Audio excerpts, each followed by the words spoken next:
Welcome back to Screenfish Radio. I am very excited about this week because for the first time in a long time, we have two new people on the show at the same time. I'm very excited about this. And we are talking about 28 years later, the returning of the franchise from, well, almost 28 years later. I know it's not that long, but it feels like it's been that long. Um, and I'm really excited today to welcome Dio Neto from Entertainment Dio and Nick Van Dinther from Bite Size Breakdowns. Welcome, guys. Thank you. Good to be here. Thanks for having us. I'm glad you could be here. Um, 28 years later, and is set almost 3 decades after the release of the Rage virus.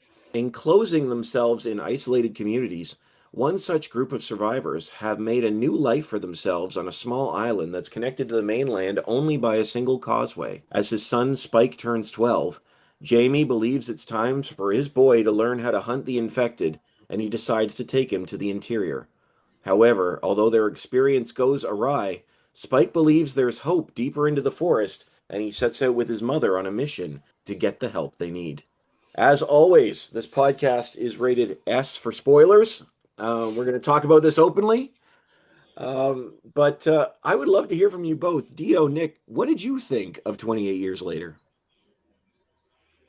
Nick, you can start because you are wearing the hats. Okay, I will definitely do that. I really like this film. I am not a gigantic fan of 28 Days Later and 28 Weeks Later. I like weeks more than days. But this one gave me a lot of what I've kind of been yearning for in that universe. Respect to Danny Boyle for basically being the pioneer for the fast running zombies, but it's now been done so many other times, whether it be World War Z, The Walking Dead, like countless different versions of it. It was really interesting to see him take this in 2025, take this franchise and introduce new things that I have not yet seen before in zombie media. So I was really impressed with that above all else. I will say this, Nick. I've taken flack from using the term zombie here, even though I've said this is like a zombie film, and I've had a couple of people come up to me saying they're not zombies. Zombies are dead. They're not. I was like, okay, all right, I'm sorry. Sorry, victims of the rage virus. Then I will word it as. It's a safe space. We're okay. And hence Z's. I don't know. I always call zombie. I feel like zombies more than like a specificity. It's like a genre, Yeah. like it's a style, and it fits that style, I think. But for sure, Dio, what did you think? Yeah, I have the same sentiment as Nick. I'm not a huge fan of the first movie. I love zombie movies, really do. But I remember back in the day when I watched 20 Days Later, I didn't feel like that vibe. I think, and I love Danny Boyle, but I didn't feel that zombie vibe. You know what I mean?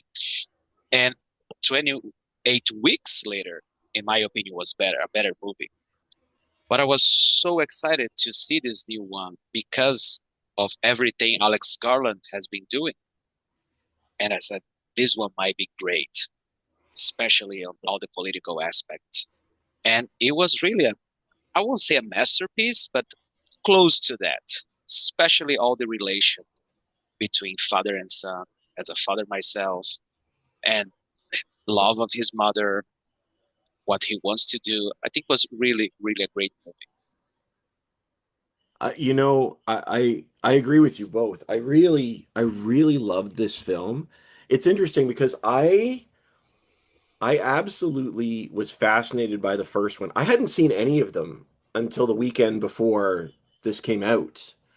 Because I'm not a big horror guy anyway, but as I've been doing this over the last 5, 6, 7 years, I've seen a lot more. I've gotten a lot more into it.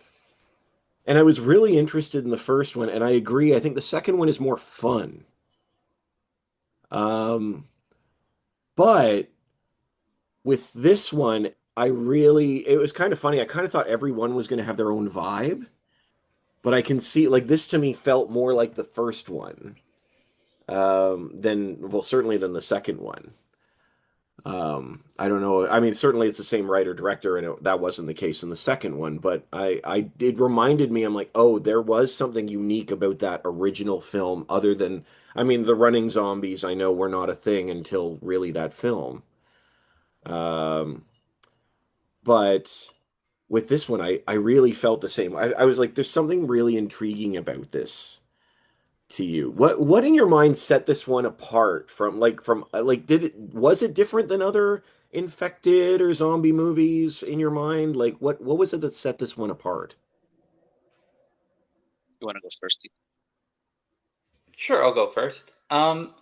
I think the interesting thing about this film is done by a different director.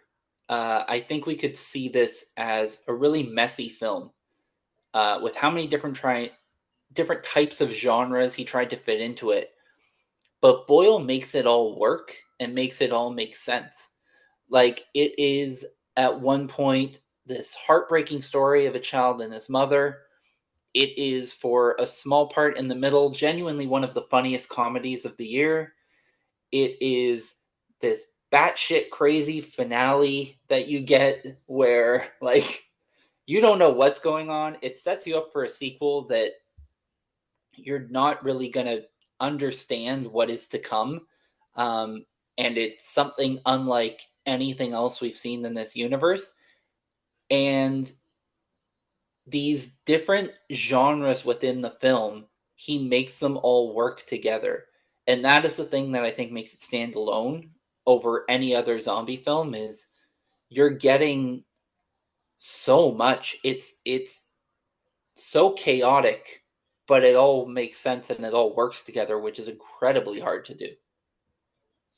Yeah, I think it's more close to what it could be if we have a situation like that than we're used to seeing all the zombie movies. And one of the important things for me is that this movie is not cliche at all. And that's what makes this movie a great movie. Everything you are seeing is so great, so well done, so well written. And yeah, Ray Fiennes' character, that you can say spoilers, right? So Yeah, go the ahead. baby zombie is nuts. The big dude that I thought was Jason Momoa is also something like, oh my God. So yeah, it's interesting. And I don't know, as Nick said, I don't know where you're going with the second movie. The only aspect that I didn't enjoy is that we have too much Jimmys. Everybody's a Jimmy. We have three characters named Jimmy. So it gets confused. But other than that, yeah. Wait, were there other Jimmies? Yeah, I think Cillian Murphy's Jimmy. Aaron Oh, Taylor Johnson is Jimmy. And then Jack O'Connell is Jimmy. no, Aaron Taylor Johnson is Jamie. Oh, Jamie, yeah. But He's it's like, Jamie. But I mean, Jamie and Jimmy, it could yeah, be. But is is Killian a Jimmy? Now I need to yeah, find I think out. he's Jimmy. Yeah, I think so. I think they call him Jim.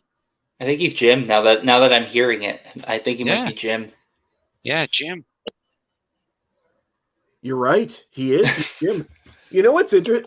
Okay. Huh.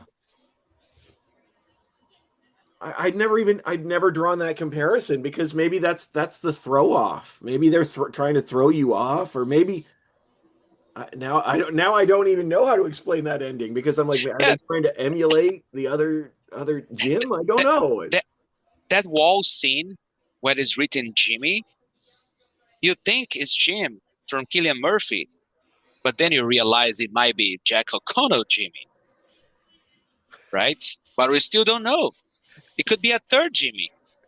Like, That's the best. That's the best critique I've heard of this film so far. 28 years later, too many Jims. That's a letterbox review in a nutshell right there. Or bite-sized breakdown. You could use that in 100 words. There it is. Great film, too many gyms.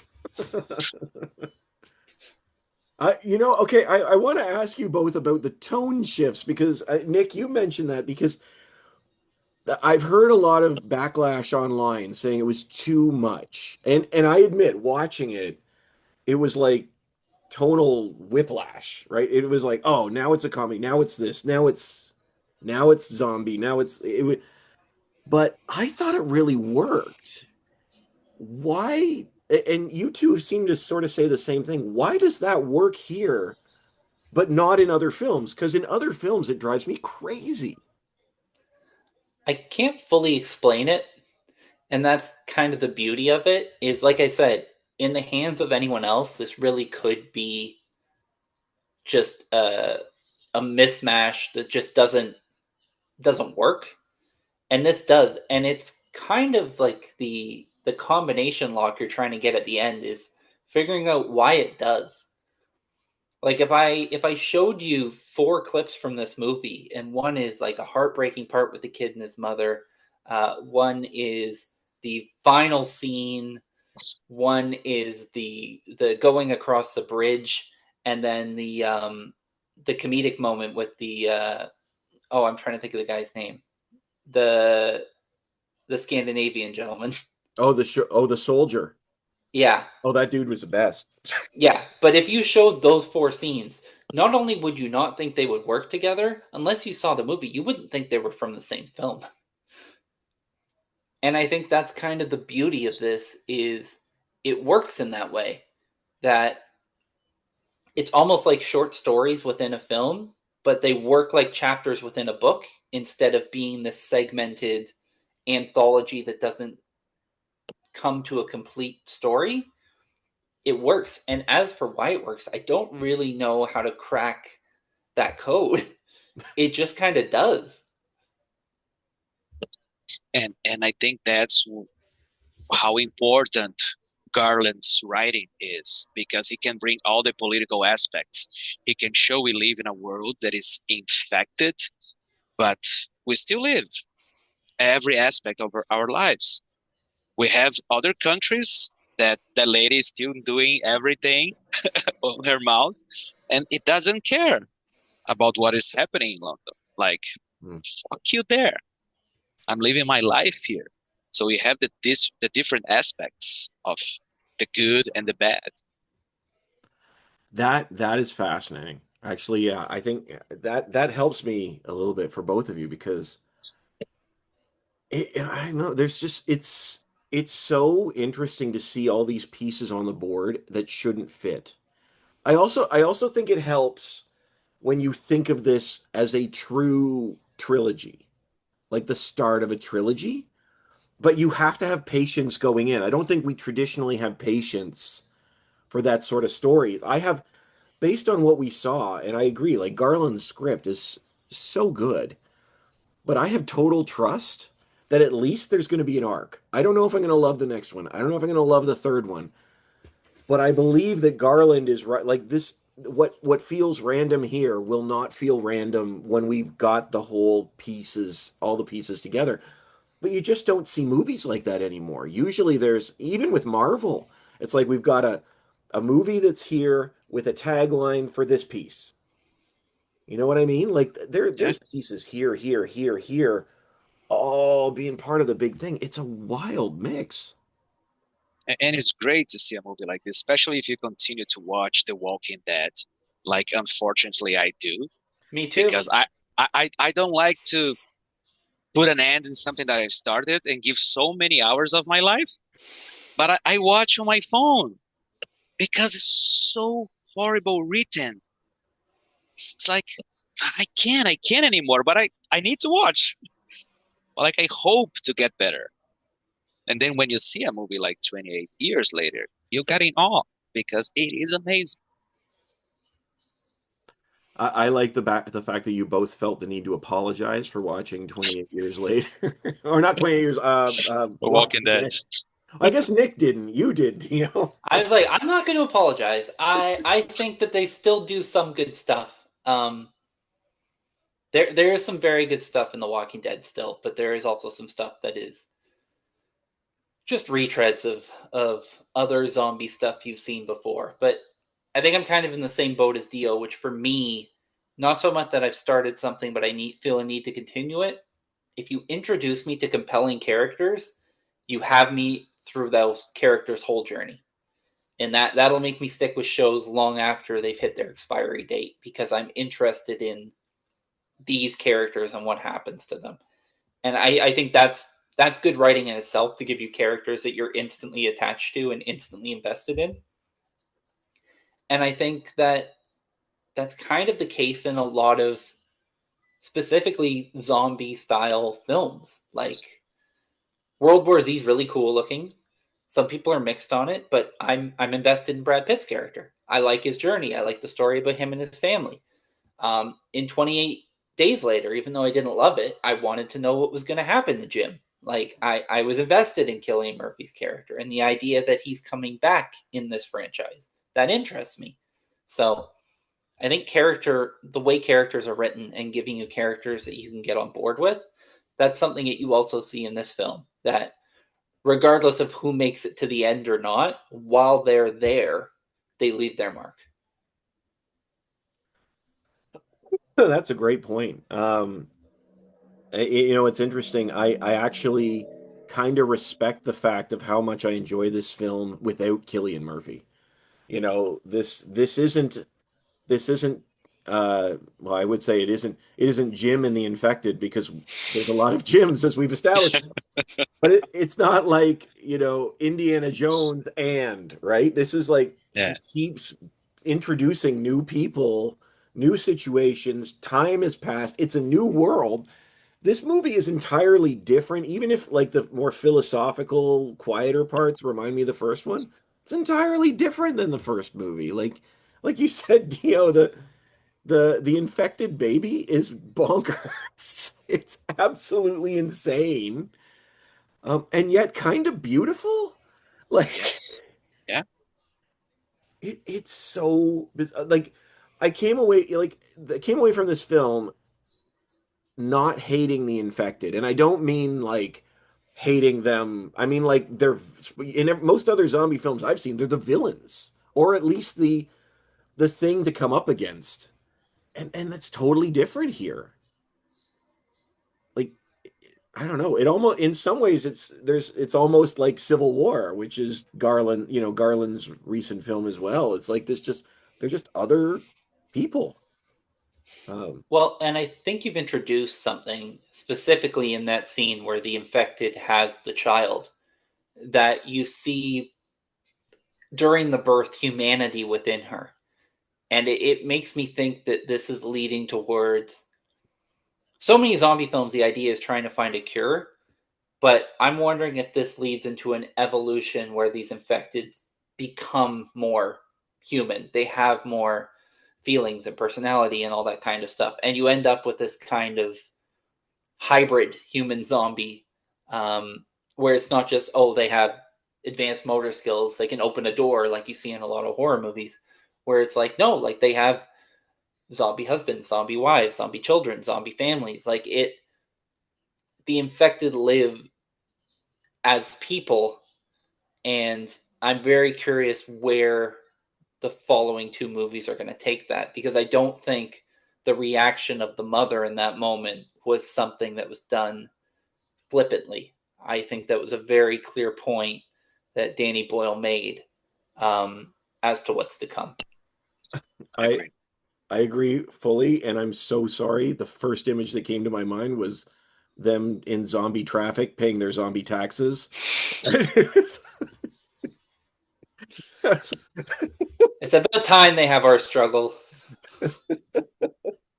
There's nothing on zombie TV. What are they going to do with themselves? They're checking their zombie Instagram and These zombies are getting away with too much. But no, I see what you're saying. They're so human. Um, Dio, did that work for you? Yes, completely. That scene was amazing. Everything, how it was constructed, even the big Jason Momoa zombie, the way he reacts. seeing his child and everything. I think was great. Yeah, I'm also curious to see where this is going, what he's planning for the next chapters. But what I think will happen with Jamie, not Jimmy, Aaron Taylor Johnson, is that I think he will die saving his son. I think his arc is to fix things, the damage that he made, and I think he will die saving his son.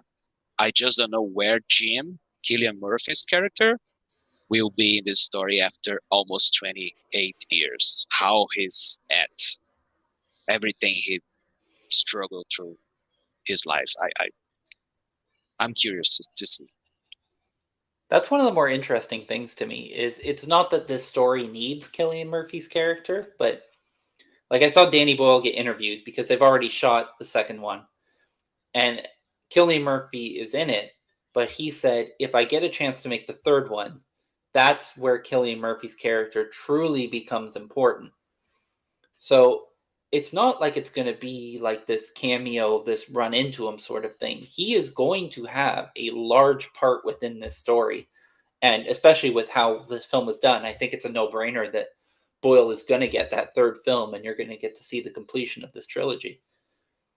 So I think that's really interesting. And I like that in this one, it wasn't teased because I don't think people should be coming back to the sequel because of Killian Murphy. I think they've done enough here to come back on its own merit. And then you introduce him and it doesn't feel cheap because he's part of this story. They're not entering into his story. Yeah, and they're not throwing him in to get the boost in sales. I mean, they kind of are, but he's producing this like you could see that too. It's like, oh, we need to make more money. Throw in Killian Murphy now. Bring him back. That's what people want. You know what I mean? When franchises sort of panic. Marvel. When they um but if he has meaningful work in the next one, I really am.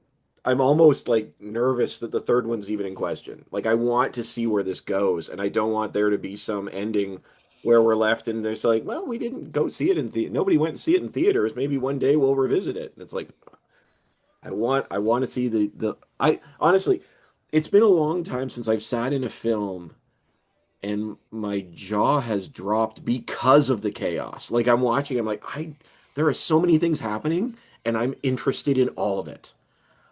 Um, which I want to bring this up too, because I want to know what you guys think of Ralph Fiennes' character in this movie, because I think he's fascinating, and I've never sat in a film like this, in a film of infected or horror-esque, horror adjacent. Is it? I don't know if it's horror or not.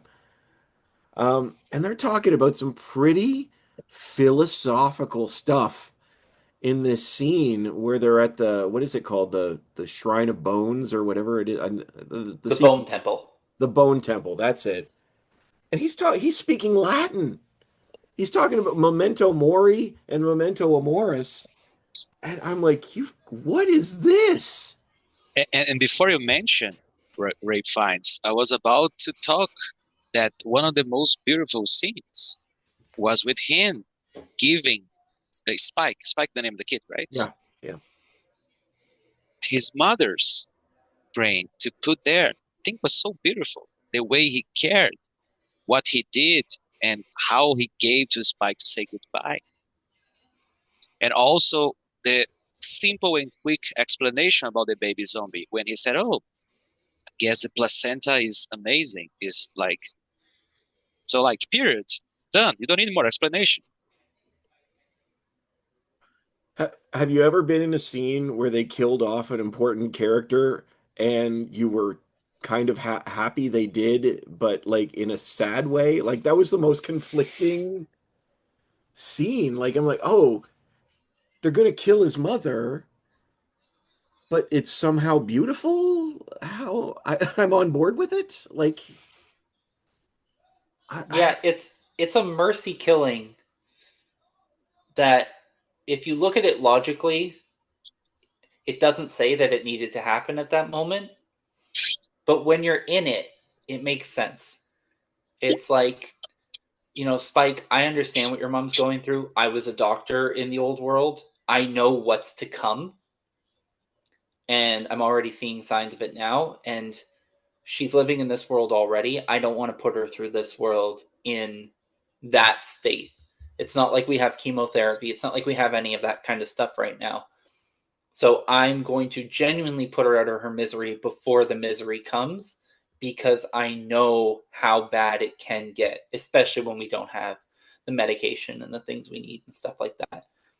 And I think, well, I do think the scene where he gives Spike the skull is very emotional. I think the mercy killing in and of itself is the one that really hit me, because there's so much to that scene where he basically, you've got to think, like, outside of this world, how many times he had to make similar decisions in his practice, and that for 28 years that part of himself had basically been locked away, and now he's in a position where he has to draw on on the life he used to live, to realize that he looks at death as this beautiful thing and this evolution, and that's great, but he also sees that suffering is coming, and he wants to alleviate that suffering, not just for the mom, but for Spike.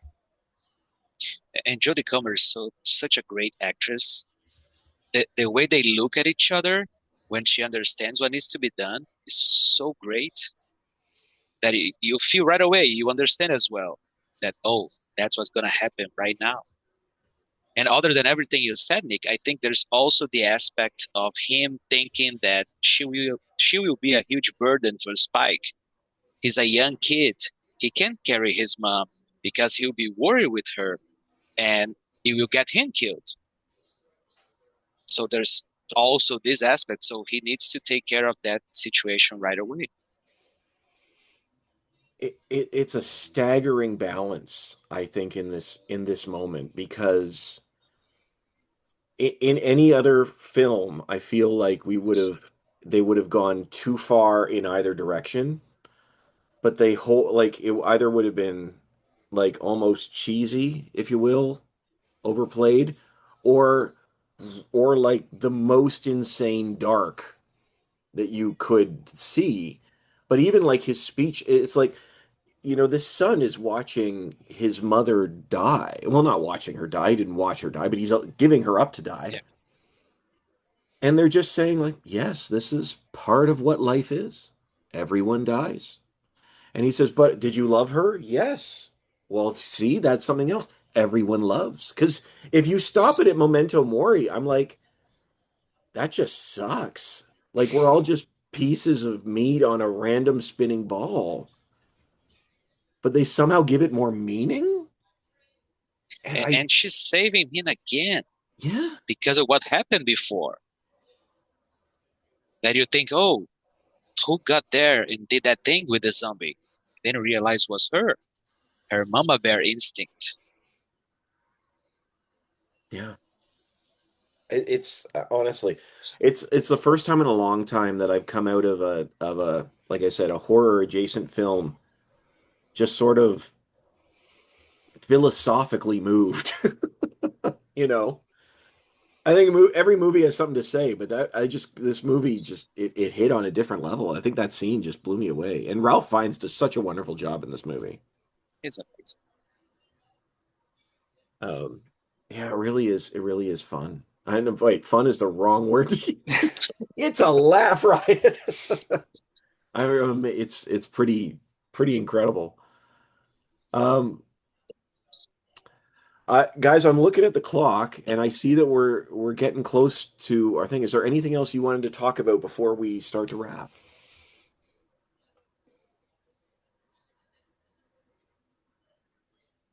No, the ending is like a great invitation for the sequel because we have no idea what the heck Jim's group is doing, how he formed a group, and what will happen with Spike.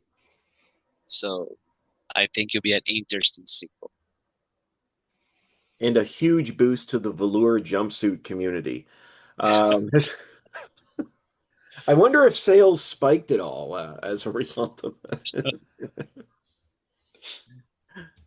Well, I mean, with that being said, I mean, we probably showed our hand, but we should screen it or skip it. 28 years later, screen it or skip it. Definitely Screaming. screen it. Definitely screen it. More than once. Ooh, in theater? I don't know if in theater. If you have time, or you go to the Tuesday Cineplex promotion. There you go. Get that deal. Use those scene points. I am curious. I am curious to see how this one does when it hits digital, and whatever streaming service it's going to end up on. Because unlike some of the movies this year, like an F1 or these bombastic visual films that you need to see, this is not reliant on the theater experience. It's great to see it in the theater. Don't get me wrong; every movie really is, but this one doesn't have a lot of the feeling that when it gets translated to the small screen, it's going to lose something. I don't think it is. So I think it's going to do really well when it gets there. I That's already incredible. pre-ordered my steelbook. So Did you? I did. I'm a Respect. collector, so Respect for physical media. I appreciate that. And I think Nick, that's a great point too, because um it is stunning on the big screen, but I think it will be interesting to see when more people take the if it ends up on Netflix or Prime in time. Well, I'm sure it'll end up on Prime shortly, but it more people might give it a try. I kind of understand there. I've heard some backlash again because of the tonal whiplash and all this stuff. I get it. I think, but I think we've been treated the last couple of months to some really good films. There's been a lot that's been really good the last little while, and I think this is Sinners. one of them. Sinners, which I haven't seen yet. Shh, I get in trouble. That's the look I get from everyone, Dio. That's the same look I get from everyone.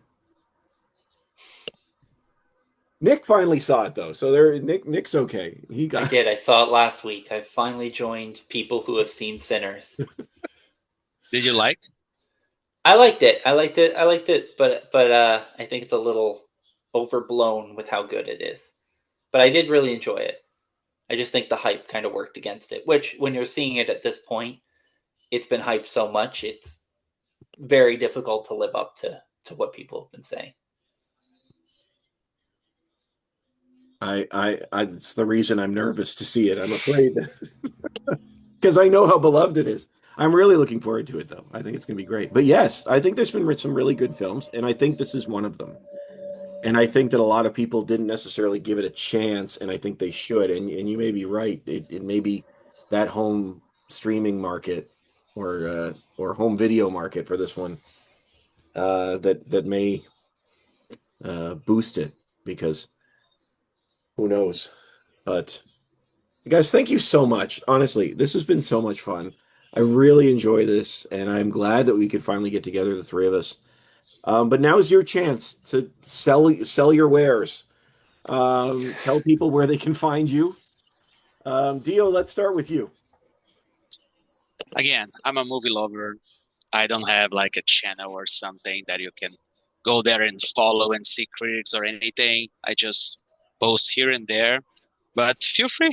Maybe with more engagement, I can be invited to more screenings as a real movie lover, someone that appreciates the movies and the series and everything, not just people that goes there to post online. That happens a lot nowadays.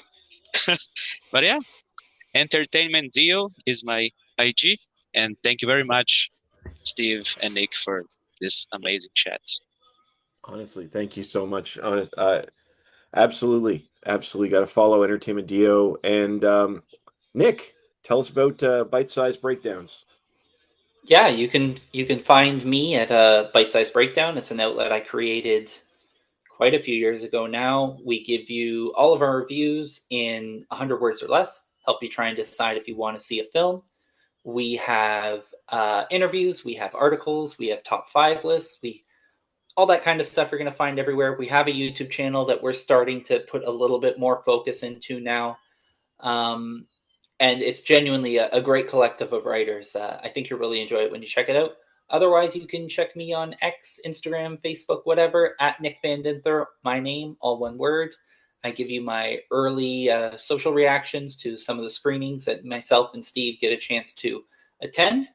And other than that, make sure you also follow Screenfish if you aren't already and you come across this. So True. Well, I appreciate that. I genuinely do. You're the first person to put me over at the same time. That's great. Thank you. Yeah, and yes, of course, you can find us wherever podcasts are available. You can like and subscribe to us on YouTube. You can find us at Screenfish Online on Instagram and TikTok. And of course, you can find us at screenfish.net for the latest in film reviews and interviews.